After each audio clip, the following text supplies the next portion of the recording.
Hi. Hi.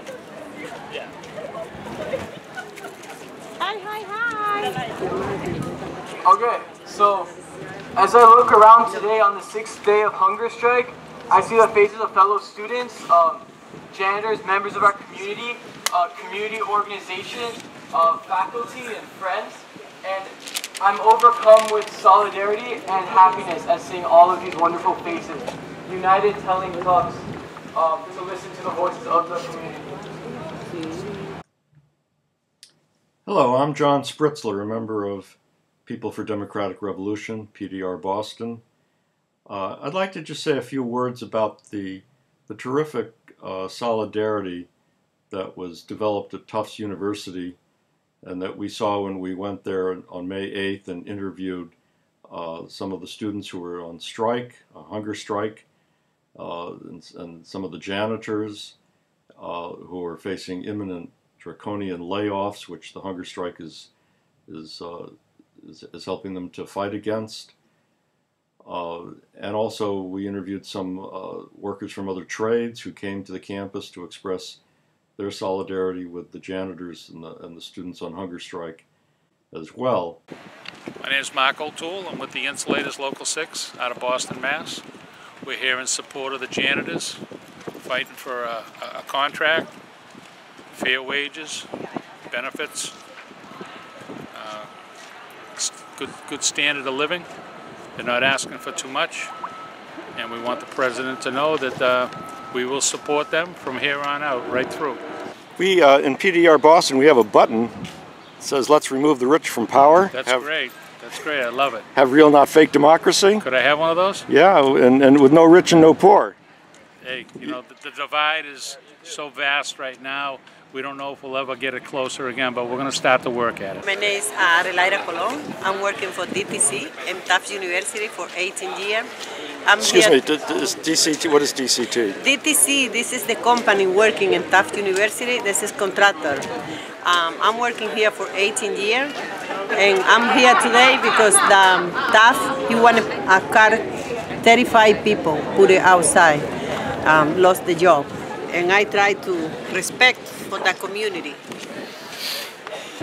I'm from PDR Boston. That stands for People for Democratic Revolution. We have a button, and it says, "Let's remove the rich from power. Have real, not fake democracy. With no rich and no poor." Okay. You think that's a good idea? Good idea. The same, only one class.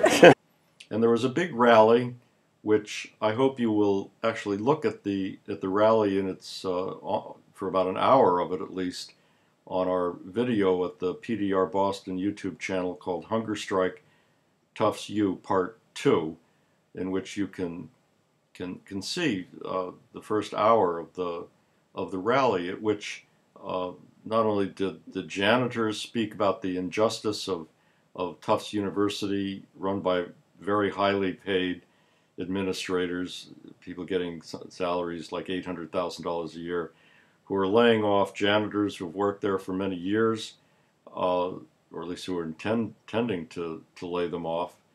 Hopefully they won't get away with it. And these administrators at Tufts are treating the janitors like dirt. Because of how the administration has reacted to our efforts, 3 more students have decided to join the hunger strike. But I will say a few words on behalf of the Somerville Board of Aldermen. We passed a resolution a month ago in support of the workers. I can tell you. And the Harvard Dining Hall workers with Local 26 hotel restaurant workers. We wanted to come to give you our total support because your struggle is our struggle. Hello out there. Hey. For those of you who know what I do, I'm the table foreman in the DeWitt Dining Hall.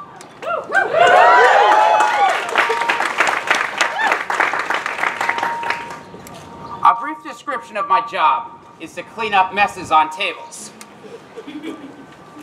This, as we see, is on the table, and it's a huge mess.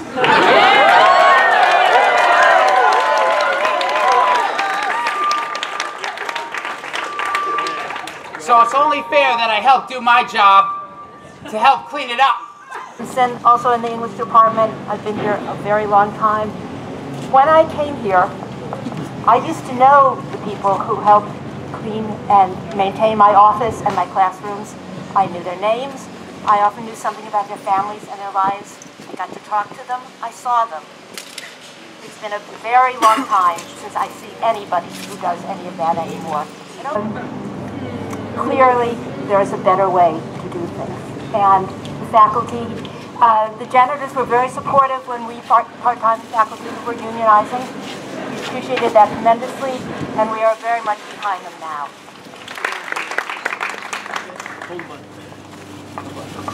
Hi, I'm Rebecca Gibson from English. I teach poetry. I'm so proud of our students for their, as someone just said, your persistence, your dedication, and your clarity about what should be done and what should not be done.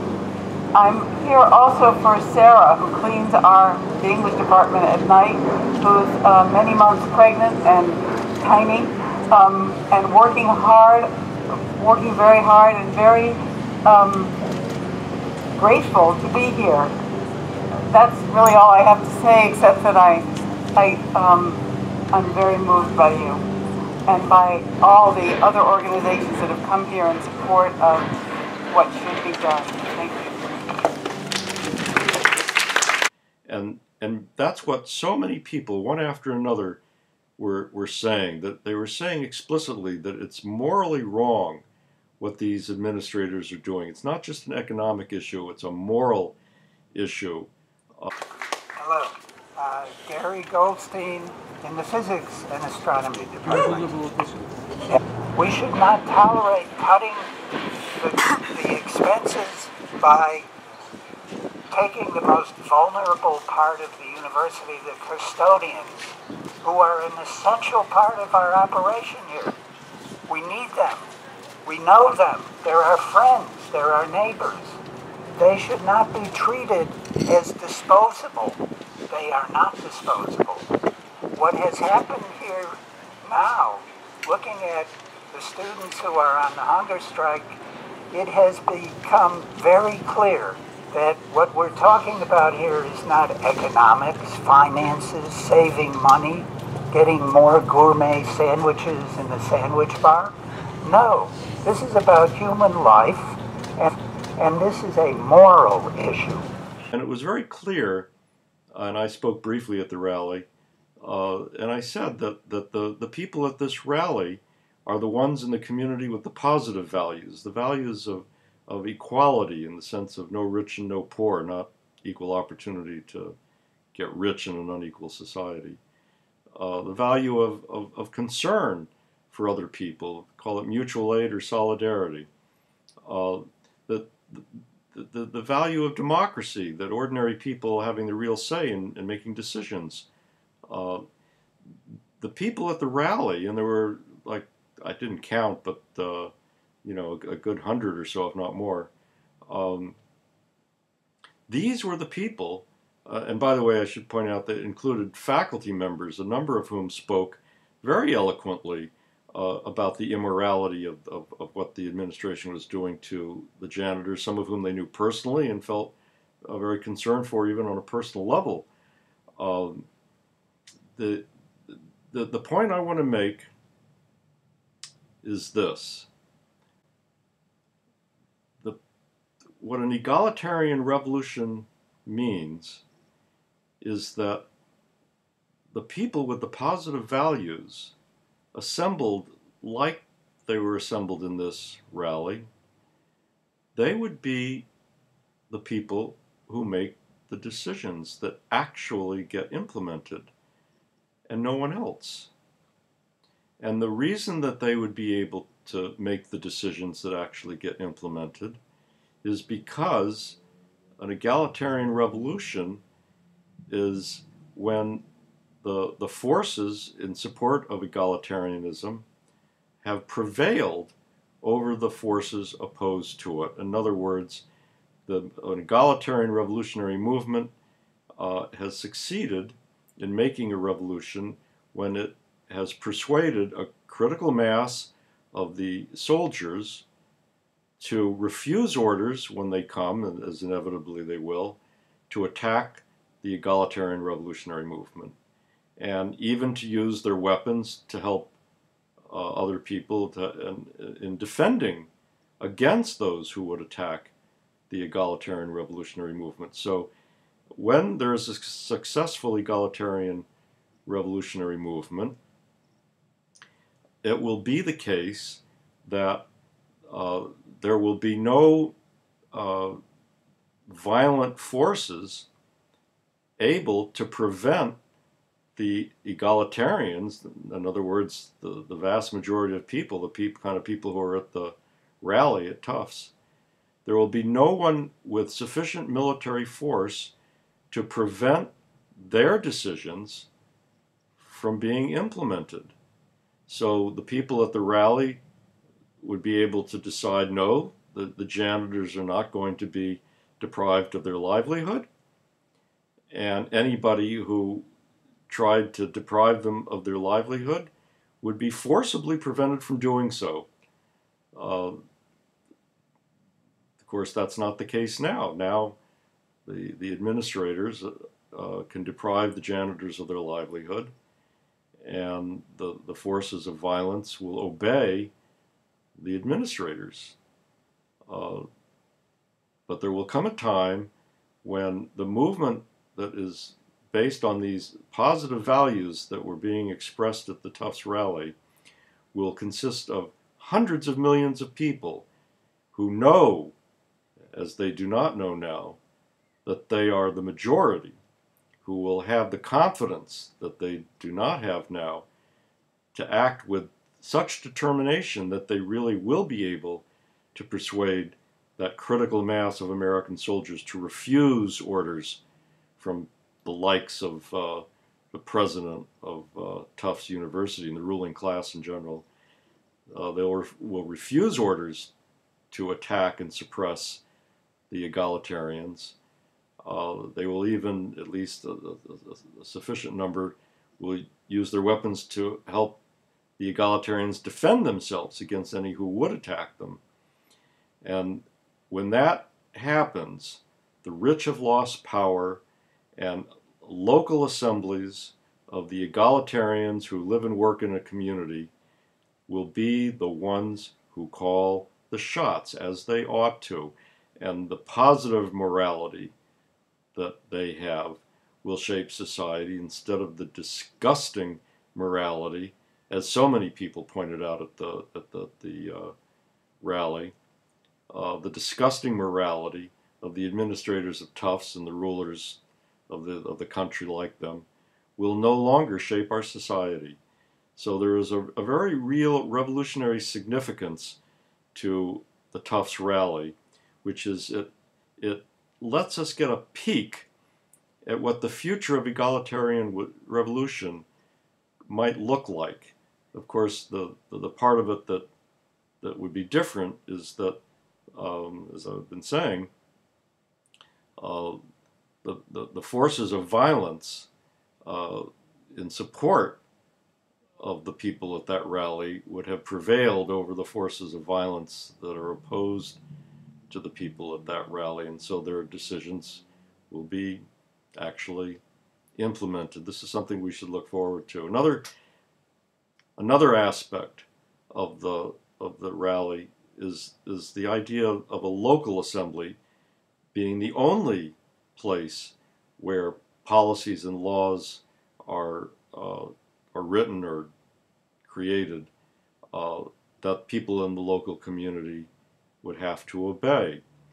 In an egalitarian society, local assemblies would send delegates to meet with other local assemblies to craft proposals for coordination and working together on a larger than local scale. But those would be proposals, not laws. The proposals would be implemented only when the local assemblies wished to implement them. That would mean typically that there would be back and forth negotiations between local assemblies and the body of their delegates that are crafting proposals to come up with a proposal that enough local assemblies agreed with to make the proposal actually one that could be implemented. But until that happens, there would simply be a proposal that not enough people agreed with yet. This is the basis for large-scale cooperation and coordination that is truly democratic. It means that people with the positive values of equality and mutual aid reach mutual agreements about things. The way it is today, some higher level of government consisting of people who claim to have authority write laws, and typically located in some distant capital city. They write laws and they say you have to obey these laws, whether you agree with them or not. That's the authoritarian principle.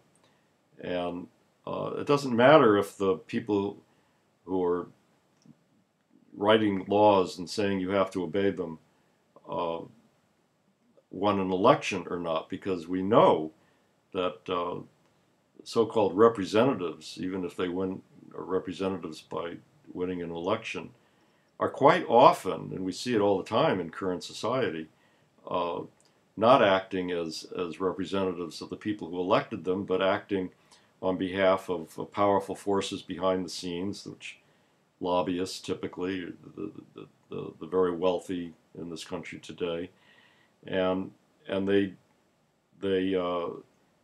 claim that they are representing their constituents, but they're not. In a local assembly, there's no representation, no phony representation. The people in the local assembly represent themselves, and everyone who shares egalitarian values and works and lives in the locality is welcome to come to the assembly and represent him or herself as an equal. And the laws that are crafted this way, people in the community have to obey. But that's far more democratic. That's genuine democracy, as opposed to the phony, fake democracy, which is legitimized with the excuse that the dictators were elected, and therefore you have to obey them. So this authoritarian principle we need to reject, or we'll be living under dictators forever. So if the assemblies across the world, like the rally assembly at Tufts, if that's where everyone can come and make the decisions, and those decisions get implemented, that's real democracy. So we can see a peek, a glimpse of the revolutionary egalitarian society in the present. The only thing that's lacking is we haven't built a movement large enough and confident enough to win the soldiers, a sufficient critical mass of soldiers, to the side of the revolutionary movement. When that happens, we can start making a really morally good society in which people help each other, they're not pitted against each other to make them controllable the way they are today, in which people are not treated like dirt by very wealthy bosses like the administrators of Tufts University. So let's work to make that happen. Thank you.